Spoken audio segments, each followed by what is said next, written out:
Hello বন্ধুরা, good morning. কেমন আছো তোমরা সবাই? আশা করছি তোমরা সবাই খুব ভালো আছো এবং সুস্থ আছো। আমরাও ভালো আছি, সুস্থ আছি। আরও একটি নতুন ভিডিও, নতুন সকালে তোমাদের সকলকে জানাই অনেক স্বাগত। আজ হচ্ছে কি বার? দাঁড়াও মনে করে বলছি। আজ হচ্ছে শুক্রবার। এই সকাল থেকেই ভিডিওটা শুরু করছি। আশা করছি তোমাদের ভালো লাগবে। আর আমার প্রিয় বন্ধুদের সকলকে অনুরোধ রইল, অবশ্যই ভিডিওতে একটা লাইক করে দিও। আর অনুরোধ রইল ভিডিওটা স্কিপ না করে দেখার জন্য। আর এই যে সকাল সকাল তো উঠে পড়েছি, বাসি কাজকর্মও প্রায় শেষের পথে। আর তোমাদের দাদা ভাইও বেরিয়ে গেছে কাজে। আমি এই যে ব্রাশ করলাম, ব্রাশ করে হাতে মুখে একটু জল দিয়ে নেব, জল দিয়ে ফ্রেশ হয়ে নেব হালকা পাতলা, কারণ কিছুক্ষণ পরেই স্নান করতে যাব। আর কি বলো তো, সকালে এত পরিমাণ গরম লাগছে ইদানিং, তাপমাত্রা যে কি পরিমাণ তা মানে বলার মতো না। সকালে ওঠার পরে যেন পুরো অঝরে ঘাম ঝরছে, এমন একটা অবস্থা। প্রচণ্ড গরম গো। আর উপরে তো আরও মানে রোদের তাপটা যে কি পরিমাণ, বাতাসেও যেন মনে হচ্ছে যে রোদের তাপ বেশি আসছে, এমন গরম পড়ছে। আর এই যে হাতে মুখে একটু জল দিয়ে চলে আসলাম। আর আজকে ভাবছি বেসিংয়ের ওই জায়গাটা, যেখানে বেসিংয়ের উপরের ওই তাকটা একটু পরিষ্কার করব, কারণ কয়েকদিন ধরে ভাবছি করব কিন্তু করা হচ্ছে না। ওই আয়নাটা নেই, একটু জলের ছিটে লেগে একটু কেমন সাদা সাদা হয়ে আছে। দেখবে এমন জলের ছিটে লেগে সাদা সাদা হয়ে থাকলে বেশ খারাপই লাগে। আর ঘড়িতে এখন বাজে কটা বলো তো? ঘড়িতে এখন প্রায় 8:30 মতো বাজে। সকালে তো উঠেছে অনেকক্ষণই, কারণ আজ তো আর বাসি কাজকর্ম কিছুই তোমাদের সাথে শেয়ার করা হলো না বন্ধুরা, এই জন্য।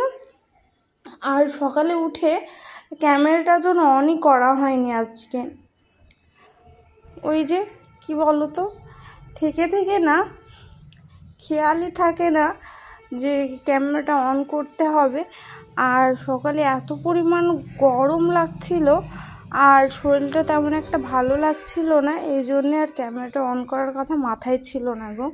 এই জন্য তোমার দাদাভাই চলে যাওয়ার পর ক্যামেরাটা অন করলাম। আর এখন নিরিবিলি কাজকর্মগুলো গুছিয়ে নেব, গুছিয়ে সোজা স্নান করতে যাব। আর এই যে একটু হাতে মুখে জল দেওয়ার পর একটু চুলটাও একটু আঁচড়ে নিলাম, কারণ চুলটা আঁচড়ে না নিলে স্নান করে এসে যখন চুলটা চিরুনি করি তখন চুলটা পুরো মানে জট পাকিয়ে থাকে, প্রচুর পরিমাণ চুল ছেড়ে জানো। আর মাথায় তো চুল অর্ধেক হয়েই গেছে, প্রচুর পরিমাণ চুল উঠছে। এর জন্য কি করতে পারি একটু কমেন্টে জানিও বন্ধুরা। আর একটু মুড়ি খেয়ে জলটাও খেয়ে নেব, কারণ সকালে উঠে বেশ খিদে পেয়ে গেছে। কারণ সকালে উঠে এখন কিচ্ছু খাওয়া হয়নি, এক ঢোক জল পর্যন্ত খাইনি। মানে বুঝতে পারছো, সকালে উঠেছি ধরো প্রায় 6টা 6:30টার দিকে, সেখানে প্রায় 2 ঘন্টা পার হয়ে গেছে, এখনও সকালে উঠে জল খায়নি। আমার বর যদি জানতো তাহলে তো আমার কপালে দুঃখ ছিল আজ। আমি তো পুরো ভয়তে সকালটা পার করেছি, যাতে ও কোনোভাবে টের না পায় যে আমি এখনো জল খাইনি ঘুম থেকে উঠে, তাহলে আমার আর আস্তো রাখবে না। এই তো ব্যাপার। জলটা খেয়ে মনে হচ্ছে যেন কি বলে জানে একদম প্রাণ আসলো, এমন একটা মনে হচ্ছে, দেহে প্রাণ আসলো এমন একটা অবস্থা। আর একটু হঠাৎ করে একটা চিন্তা মাথায় আসলো, তখনই একটু যেন নিজেকে বড্ড একা ফিল হয়ে গেল জানো। কেমন যেন যখন বাড়িতে থাকি যখন তোমাদের দাদাভাই থাকে না, তখন যত সব আজে বাজে চিন্তা ভাবনা আসে মাথায়, যে এটা আমাদের জন্য কেন হচ্ছে, বা আমরা ভুলটা কোথায় করেছি যার কারণে এমনটা হবে আমাদের সাথে? কি বলো তো বন্ধুরা, জীবনটা এমন একটা জায়গায় পৌঁছে গেছে যে এদিকে গেলেও সমস্যা, ওদিকে গেলেও সমস্যা, দু পা এগোলে আরও দু পা যেন পিছিয়ে যাচ্ছি, এমন একটা পর্যায়ে চলে গেছি। শুধু অপেক্ষা করে আছি ভালো সময়। ওই যে কথায় বলে না যে সবুরে মেয়া ফলে, আমি জানি না সবুরটার কতটা দিন করতে হবে, ভাগ্য আর কত কাঁদাবে আমাদেরকে জানি না গো। বেশ নিজেকে অপরাধী মনে হয় থেকে থেকে, যে জন্ম নিয়ে কি অপরাধ করে ফেলেছি?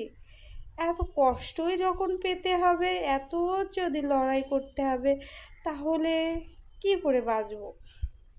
কারণ বেঁচে থাকতে হলে লড়াই করতে হয় সেটা জানি, কিন্তু কতটা সেটার কি শেষ নেই?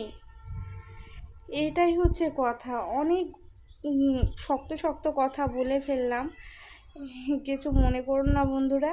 আর এই যে তোমাদের সাথে গল্প করতে করতে আমি এদিকে কাজকর্মগুলো সারছি, কারণ এগুলো ধুয়ে টেবিলের একপাশে রাখছি, কারণ একবারে ধুয়ে রাখছি, পরে রাখার সময় একটু কাপড় দিয়ে মুছে রাখবো, না হলে ওই জল গড়িয়ে আসে, ওই দাগটা আবার ওই জিনিসপত্রের উপরে হয়ে যাবে, সেটা খুব বাজে দেখতে লাগে, দেখবে বন্ধুরা। আর যে জলের দাগগুলো হয় না সাদা সাদা, ওই সাদা সাদা জলের দাগগুলো না উঠতেও চায় না মাঝে মাঝে। এই জন্য যতটা তাড়াতাড়ি সম্ভব পরিষ্কার করে ফেলার চেষ্টা করি, কারণ হাতে সময় তো সব সময় থাকে না, এ কাজে ও কাজে দেখা যাচ্ছে কোনো সময় মনে থাকে না, তখন আর হয়ে ওঠে না। এই জন্য আজ হঠাৎ করেই মনে পড়লো পরিষ্কার করে নিচ্ছি। আর এই যে চলে গিয়েছিলাম হচ্ছে তরকারির ভ্যান এসেছিলো, ভাবলাম তরকারিটা নিয়ে আসি, কয়েকটা সবজি নিলাম, সেটা স্নান করে আসার পর তোমাদেরকে দেখাবো, এখন আর দেখাচ্ছি না। আর এই যে এই তাকটার উপরে যেই জিনিসপত্রগুলো দেখছো, তার মধ্যে অধিকাংশই তোমাদের দাদা ভাইয়ের ব্যবহার করা জিনিসপত্র। কারণ আমি করি না তা না, কারণ ওর জিনিসই এখানে বেশি আছে, এটাই হচ্ছে কথা। আর দেখো পুরো পরিষ্কার করে নিয়েছি, কেমন লাগছে সেটা অবশ্যই কমেন্টে জানিও। বেসিনটাও পরিষ্কার করে নিয়েছি, করে এই যে ঘর মুছতে চলে আসলাম, ঘরটা মুছে সোজা স্নানে ঢুকবো, কারণ আর পারা যাচ্ছে না গো, বড্ড কষ্ট হয়ে গেছে। সকালে উঠে সেই যে গাড়ি চলছে তা চলছেই, থামার আর কোনো নাম নেই। আগে স্নান করব, পুজো দেব, তারপর একটু বসবো, না হলে মানে আবার দুপুরে রান্না আছে, সেদিকেও একটু একটু করে এগোতে হবে, সময়ের আগে যাতে শেষ করতে পারি রান্নাটা সেটাও দেখতে হবে। কারণ ঘড়িতে এখন, তোমাদেরকে তখন বলেছিলাম 8:30, এখন প্রায় ঘড়িতে 9টা, 9:30টার কাছাকাছি, 9টা 10-15 মতো বাজে। এই তো আমি যে করে হোক কাজটা সেরে যত তাড়াতাড়ি পারবো, গরমের দিনে যত তাড়াতাড়ি কাজকর্ম সারা যায় ততই যেন ভালো, রোদটা যত বেলা যাবে ততই চড়াও হবে, আর যত রোদের তাপটা যত বাড়বে ততই কাজ করতে যেন ভীষণ কষ্ট হয় জানো। এই যে ফুল তুলতে চলে আসলাম, আর গাছগুলোতে না জল দেওয়া হয়নি সকালবেলা, তোমাদের দাদাভাই সকালে উঠেই আগে গাছগুলোতে জল দেয়, কিন্তু আজ আর মনে হয় মনে নেই, কিংবা সময় ছিল না, হয়তো দিতে পারিনি। আমি দেখি আগে পুজোটা দিয়ে নিই, তারপর জলটা দিয়ে দেব। আর দেখো বেল গাছটা বেশ বড় হয়ে গেছে। আর এই যে পুজো দিয়ে তোমাদের সাথে অনেকক্ষণ পর আসলাম, কারণ পুজো দিয়ে কিছু খেয়ে একটু রেস্ট নিচ্ছিলাম, ভিডিওর এডিটের কাজটাও বাকি ছিল। আর তোমরা আজ থেকে ঠিক 2টা থেকে 3টার মধ্যে ভিডিও পাবে বন্ধুরা, অবশ্যই আমার ভিডিওতে চোখ রেখো, আমার চ্যানেলটায় চোখ রেখো। তোমাদের যদি আমার ভিডিও ভালো লাগে তবে অবশ্যই চ্যানেলটি সাবস্ক্রাইব করে নিও, তাহলে প্রতিদিন দুপুর 2টার দিকে 2টা থেকে 3টার মধ্যে তোমরা আমার ভিডিও পেয়ে যাবে, আর সেই নোটিফিকেশনও তোমাদের ফোনে চলে যাবে। আর তোমরা যারা আমাকে ভালোবেসে আমার ভিডিও দেখো তাদেরকে তো অনেকই ভালোবাসা, আর যারা এখনও আমার ভিডিও দেখো না কিংবা আমার ভিডিও দেখতে তোমাদের ভালো লাগে না বা কেমন ভিডিও তোমরা দেখতে চাইছো আমার থেকে সেটা কমেন্টে জানিও। আমি সেই মতোই চেষ্টা করব তোমাদেরকে ভিডিও দেওয়ার যতটা পারবো, তাহলে কমেন্টে জানাইও বন্ধুরা। আর এই যে ঝালগুলোর বোটাগুলো একবারে ছাড়িয়ে রাখছি, যদি কয়েকটা দিন বেশি যায় আর কি, কারণ খুব দ্রুত শুকিয়ে যাচ্ছে গো। ঠান্ডার সময় তাও তো কয়েকদিন থাকে, গরমের সময় যেন আরও তাড়াতাড়ি শুকিয়ে যাচ্ছে, না হয় পচে যাচ্ছে। আর এই যে শাকের ডাঁটার এই পাতাগুলোও আমি একবার ছাড়িয়ে রাখছি, যাতে পাতাগুলো না অনেক সময় দেখবা কেমন পচে পচে ওঠে, না হলে হচ্ছে শুকিয়ে যায়। শুকিয়ে গেলে তো একরকম, আর পাতার জন্য ডাঁটাগুলো যেন আমার কাছে বেশি শুকিয়ে যায় বলে মনে হয়, এই জন্য ছাড়িয়ে রাখছি। এই একটা কাজ তো এগিয়ে রাখি, পরে আর ছাড়াতে হবে না। আর ডাঁটার পাতা বেশি, এই জন্য ছাড়িয়ে নিলাম একবারে। আর দুপুরে আজ রান্না করব এই যে ডাঁটা, পটল আর আলু আর কুমড়ো, এটা দিয়ে একটা নিরামিষ তরকারি করব। প্রথমেই ফোড়ন দিয়ে নিয়েছি, জিরে 5 ফোড়ন, ফোড়ন দিয়ে সবজিগুলো একে একে দিয়ে দিচ্ছি। 4টা মতো ডাঁটা হয়েছিল, তার মধ্যে 2টা মতো কেটেছি আর 2টা রেখেছি। আর এই যে হলুদ দিয়ে দিলাম, হলুদ লবণ দিয়ে এবার ওটা একটু জল দিয়ে ঢাকা দিয়ে দেব, নাড়াচাড়া করে, কারণ এই সবজিটা খেতে না বেশ ভালোই লাগে।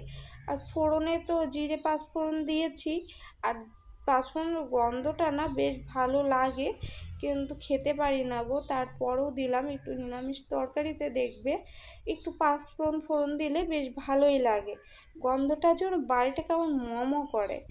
এই তো। আর লবণটা একটু পরেই দিলাম, কারণ লবণটা না ছিল না, তোমাদের দাদাভাইকে আসার সময় বললাম আমাকে একটু লবণ নিয়ে এসে দিতে, এজন্য লবণটা নিয়ে এসে দিল। আর কিছুটা দিয়েছিলাম আর কিছুটা এই দিলাম, দিয়ে তরকারিটা নামিয়ে নিয়েছি।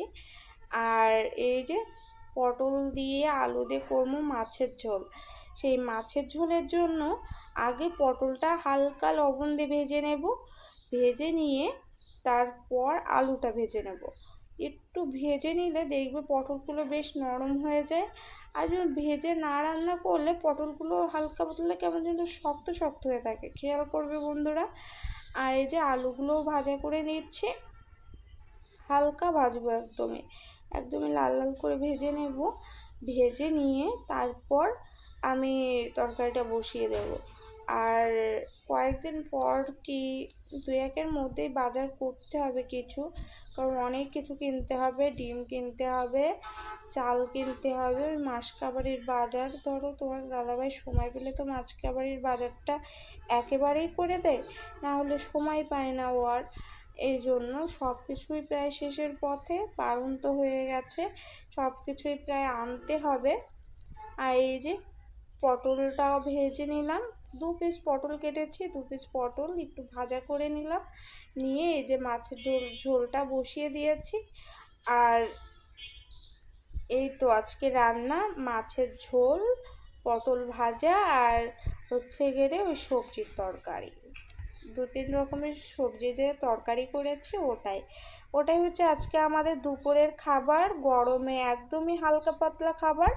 তাহলে আজকের ভিডিওটা তোমাদের কেমন লাগলো সেটা কমেন্টে জানাতে ভুলো না বন্ধুরা। দেখা হচ্ছে আরও একটি নতুন ভিডিওতে। বাই বন্ধুরা, টাটা বন্ধুরা।